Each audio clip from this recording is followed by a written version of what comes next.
Okay, so we're going to 6-4. The notes are going to be relatively short for this one because most of the information you have is really what you need. So this is a big part of algebra, is being able to solve equations. It's the essential, what you need to do in algebra.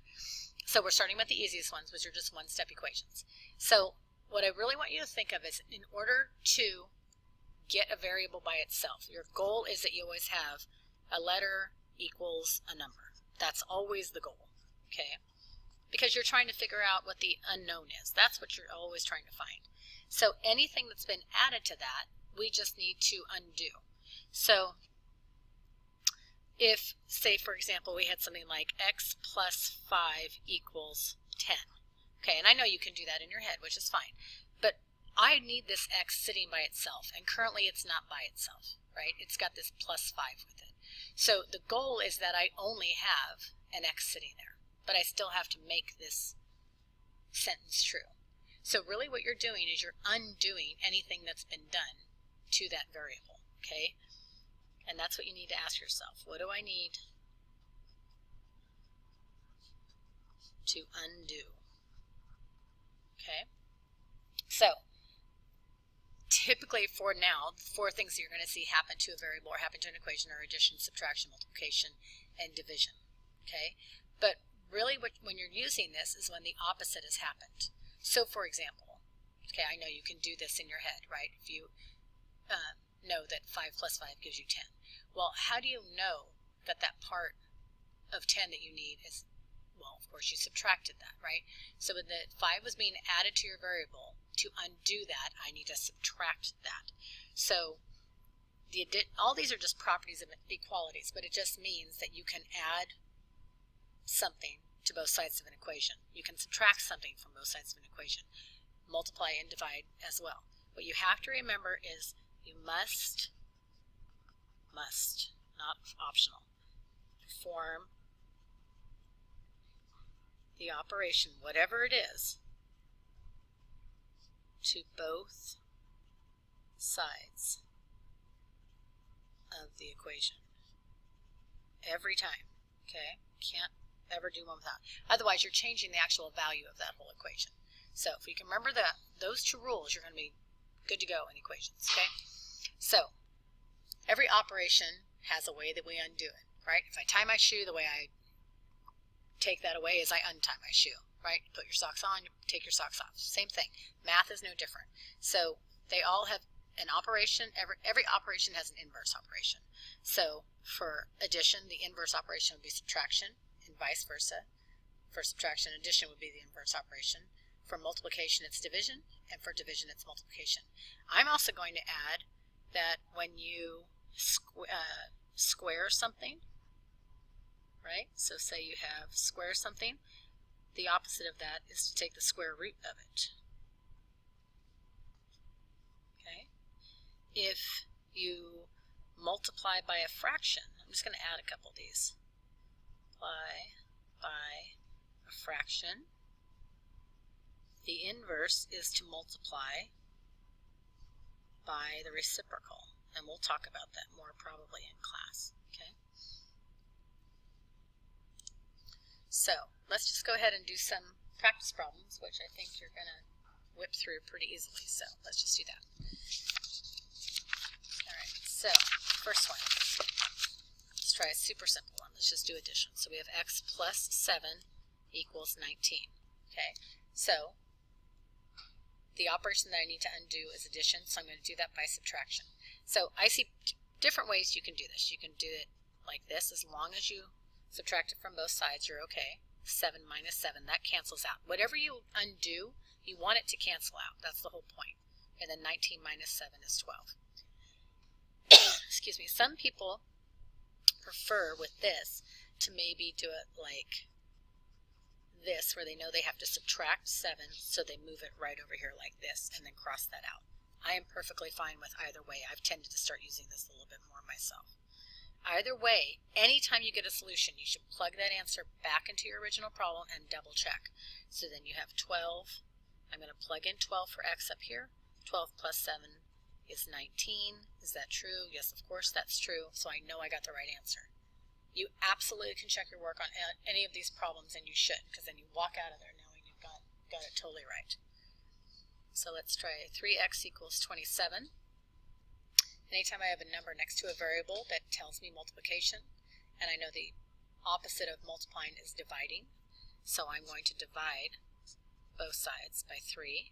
3 divided by 3 is just 1, so that cancels out, isolates my variable, which is the goal, and 27 divided by 3 is 9. I can take that back in and plug it in and double check that 3 times 9 is in fact 27, so again I checked my answer. Let's do y over 5 equals 6. So since we know we can put a 1 in front of any variable, this can also be written as 1/5 times y equals 6. So this is going to go back to a couple of things. If your variable is being divided, then we know the opposite is to multiply both sides, right? We can do that. The other thing that I had you add in was multiplying by the reciprocal. So multiplying by the reciprocal means the reciprocal of this fraction right here. So that reciprocal is 5 over 1. And anytime you multiply a fraction by its reciprocal, it's automatically going to cancel out. So that might be a skill you need in the future. Maybe not as much today, but it'd be good to just start practicing with that and kind of get used to that method. Okay. Let's see. Let's do 47 equals negative p. So that's kind of odd. So you can look at this a couple of ways. Remember that I told you that if there's no number in front of a variable, we always know it's a 1. And that applies to the negative also. So now I'm multiplying by negative 1, which means I can divide by negative 1. So we get positive divided by a negative is a negative. 47 equals p. Another easy way to think of that is if 47 equals negative p, you always want to have a positive variable. So I want to have that. Well, p is the opposite of negative p, so all I need to find is the opposite of 47, which is negative 47. Okay, and again, you can check that. 47 should equal negative 47, and I know a negative times a negative is positive, so 47 equals 47, and that checks out. Number 5, let's do 5 over 6 plus x equals 2. Something I'm going to teach you in class is called fraction busters, and we don't really need it for this problem, but when we get into two-step equations, we'll definitely use it. So again, that's a positive 5, 6. There's no sign in front, so I know that's like an addition. So if you need to put that there, that's fine. So when I move it over, I'm going to need to subtract 5, 6. And I'm going to subtract 5, 6 from this side. So those cancel out. Now, I definitely need to change this so that I've got a common denominator going on. I need to change that 2 to something that has a common denominator of 6. So this is like a 2 over 1. So I'm going to multiply the top by 6, which gives me 12. And you can check that. 12 divided by 6 is 2, so I know I'm okay. Minus 5, 6. Now, because I have the same denominator, I can just subtract the top. So x equals 7 over 6. Okay. And if I were to go back and check that, 7, 6 plus 5, 6 does give me 12, 6, and 12 divided by 6 is 2, so that checks out.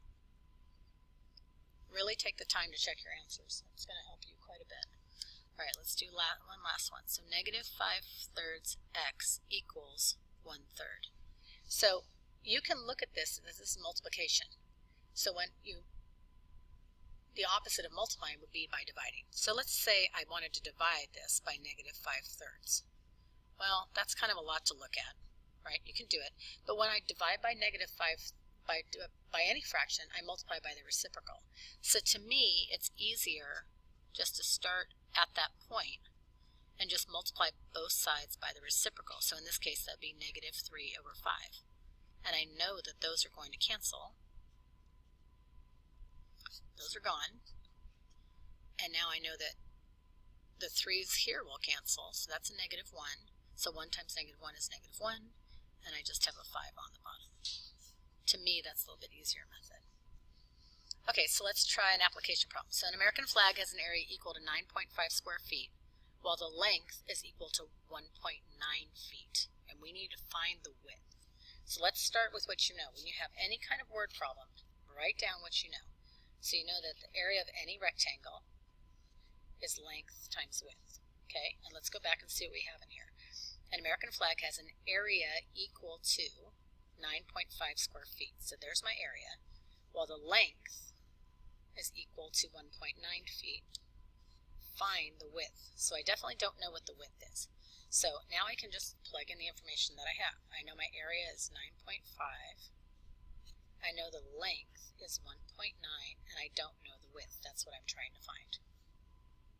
So the width is what I'm trying to find. That's represented by a W. I need to get that W by itself. And currently it's being multiplied by 1.9, so I'm going to divide both sides by 1.9. And when you divide that, remember you can move both these decimals over. That would be the same as dividing 95 by 19. If you don't want to deal with decimals at all, just move each decimal to the right one space. And 95 divided by 19 is 5. Okay? And if you're not sure, check it. Let's see. If it has a length of 1.9 and a width of 5, let's multiply that out. So 5 times 1 is 5. 5 times 0.9, well 9 times 5 would be 45. And this is 1/10 that big. So that would equal 9.5, and that's what they said the square feet is. So I checked that out. Excellent. We're going to do lots of practice in class. Thanks.